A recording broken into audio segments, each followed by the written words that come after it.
Segundo bloco do Antenados na Geral ao vivo, como você pode ser útil na igreja? Você já ajudou a sua igreja, a que você congrega? Você já limpou alguma coisa, limpou o banheiro? Você já visitou algum lá, participou de algum departamento da igreja? A gente está debatendo um pouco sobre isso. Qual a utilidade? Claro, a igreja monta estruturas para receber pessoas, mas foi muito bem colocado o pastor Silas aqui. Ele chegou até a falar, André, para mim, se é isso que eu entendi, menos é mais. Ele até citou algumas igrejas, pentecostais, que tem um formato até diferente, né? Não tem nem grupo de louvor, é um cara tocando teclado no máximo e o pastor que faz toda a liturgia e o pessoal vai embora. Só que não tem tanta participação assim, eu não sei... Eu seria talvez um crente que não gostaria de participar. Eu sou uma pessoa que quando eu estou numa igreja, eu gosto de participar dessa igreja. Eu gosto de... O que está faltando? É para visitar? É para orar? É para dirigir um culto aqui? Para dar um ensino de escola dominical? Eu gosto de participar, até porque eu nasci nisso.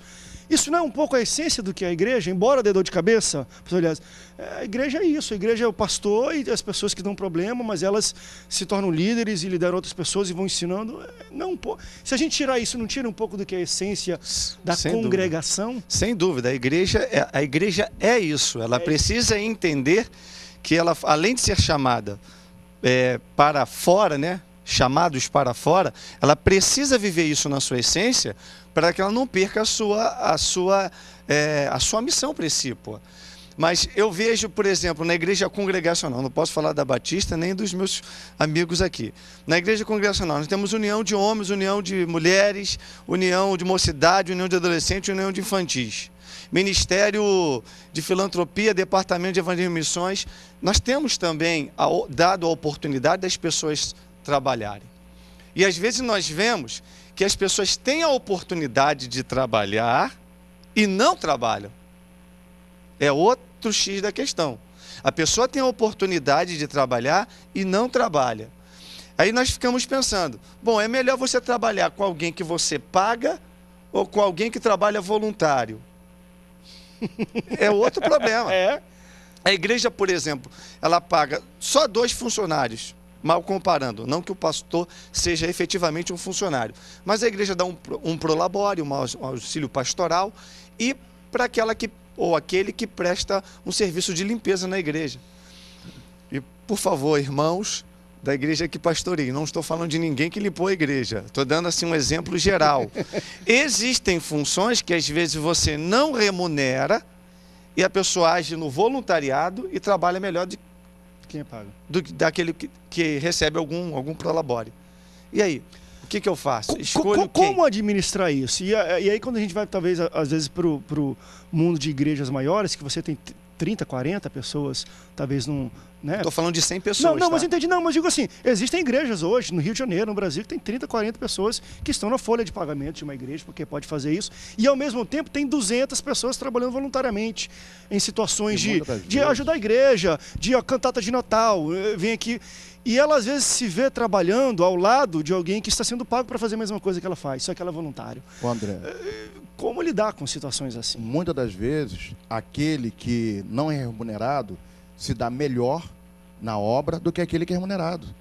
Porque ele está com o coração realmente voltado para a obra. Está se doando, né? Não estou dizendo que aquele que é remunerado não se dá da maneira que deveria se dar. Mas, abrindo aspas, de repente está faltando alguma colocação nele. Por quê? Porque ali ele está fazendo obrigação. Terminou o horário dele, ele vai embora e ponto final. E aquele que está se dando a obra, termina o horário dele, terminou o horário do culto, ele ainda continua dando assistência, dando apoio no crescimento da obra. Eu concordo, mas também assim...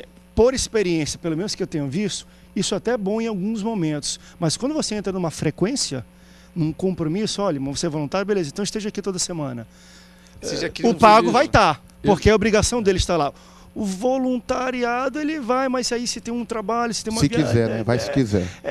Eu vou dar um exemplo. Também é voluntário, né? André, se você me permite. Você não tem... Eu dirijo uma obra social, que é o Casacap. Perfeito. Centro da Ação Social. Basicamente trabalho voluntário, nós não remuneramos. Ponto. Eu tenho 20 profissionais das diversas áreas, diversos ramos, que prestam serviços lá e não pedem qualquer valor.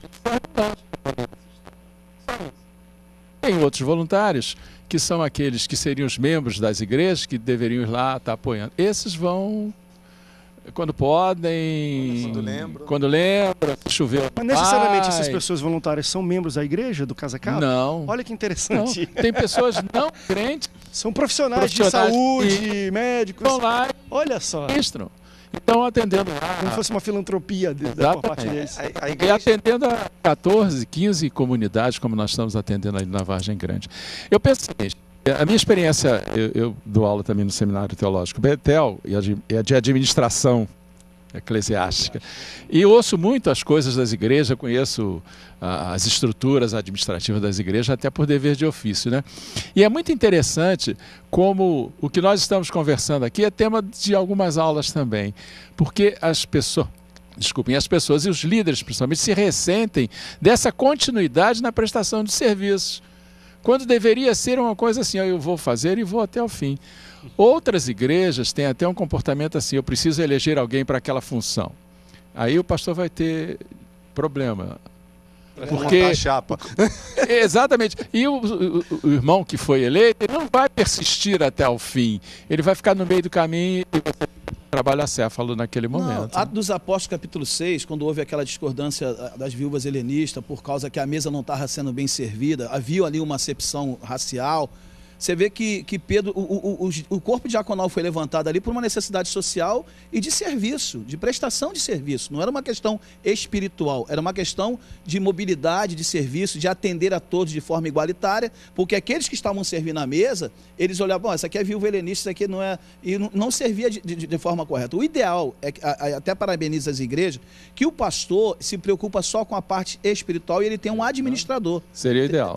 A igreja que é necessário ter o administrador até para cuidar da parte operacional, do operador de som, do cara que vai cuidar da faxina, porque tem coisas que não cabem ao pastor. Tem pastor que são excelentes ministros evangélicos, mas não são administradores. Ainda que ele faça um curso de administração eclesiástica, que o pastor até dá aula, amém, mas não é o ideal. Mas a questão é esses conflitos dentro da igreja que precisa comissionar pessoas para amenizar o papel do pastor. Por isso que Pedro falou, não é lícito que eu deixe o ministério da palavra para servir à mesa. E ele levantou. Só que a questão você levanta um corpo diaconal dentro da igreja, e no começo, como disse o bispo, é uma benção. Mas daqui a pouco você começa com problema. O diácono não vai, então o diácono em cima que é... Agora tem diácono aqui em cima que é pregador de Camboriú. Não, pastor, eu quero pregar, eu sou diácono. Mas, meu filho, mas você é diácono, você tem que servir à mesa. Não, mas eu quero pregar, eu quero dirigir culto também. Falei, meu amado, não, quando você chegar, você é chamado...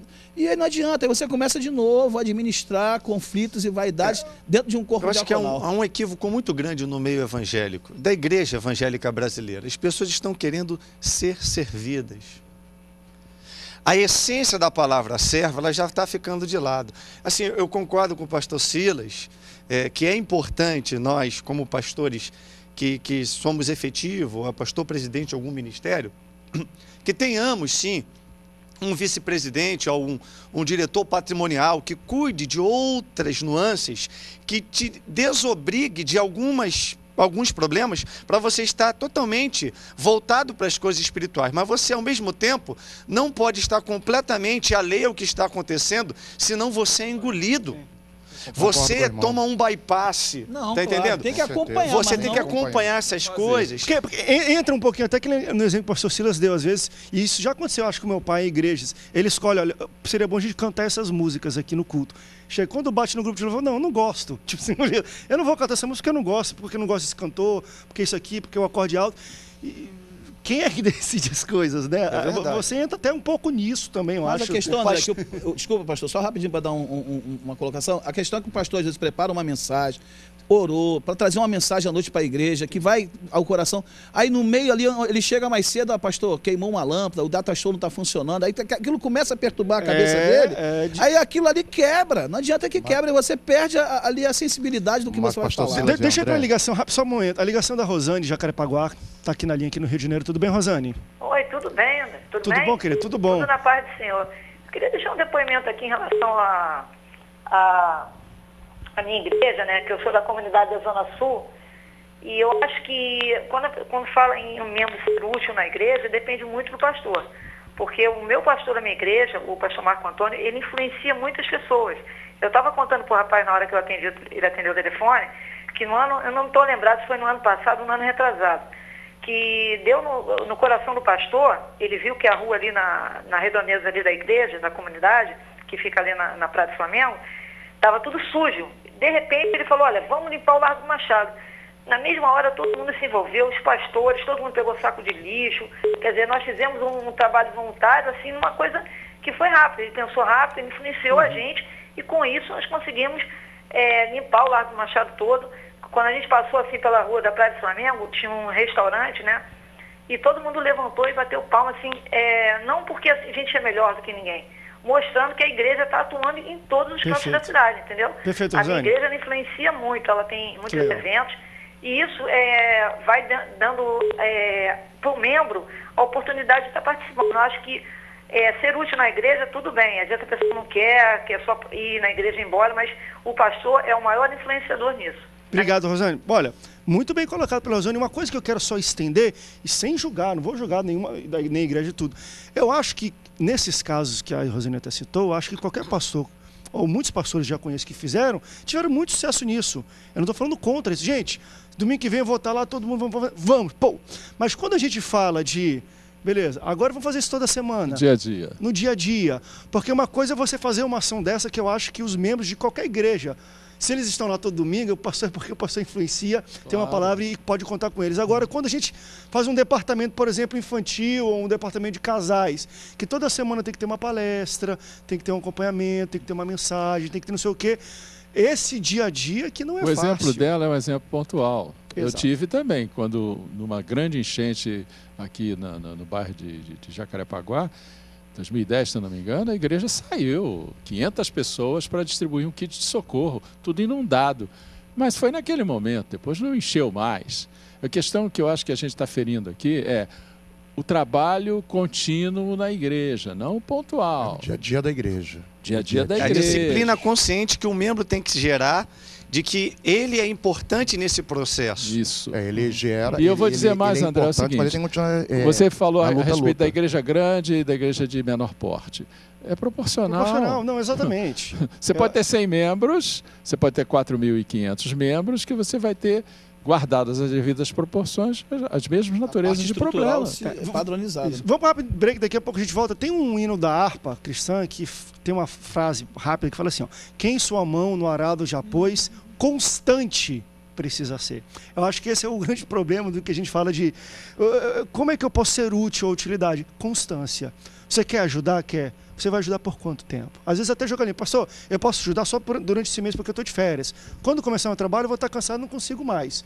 Para o pastor montar uma estrutura, porque às vezes, aquilo que o pastor Silas fala, todo mundo quer montar uma estrutura. E aí o pessoal está lá constante durante um mês, 2 meses está ruim, daqui a 3 meses não tem mais ninguém participando, às vezes não funciona mais, está só o nome. Então, como é que você pode ser útil? Primeiro, você pergunta, será que eu posso ser constante naquilo que eu me proponho a fazer? Acho que esse é o melhor começo para você ser útil na igreja. Vamos para um rápido break, daqui a pouco a gente volta, não sai daí. O Antenados volta já já.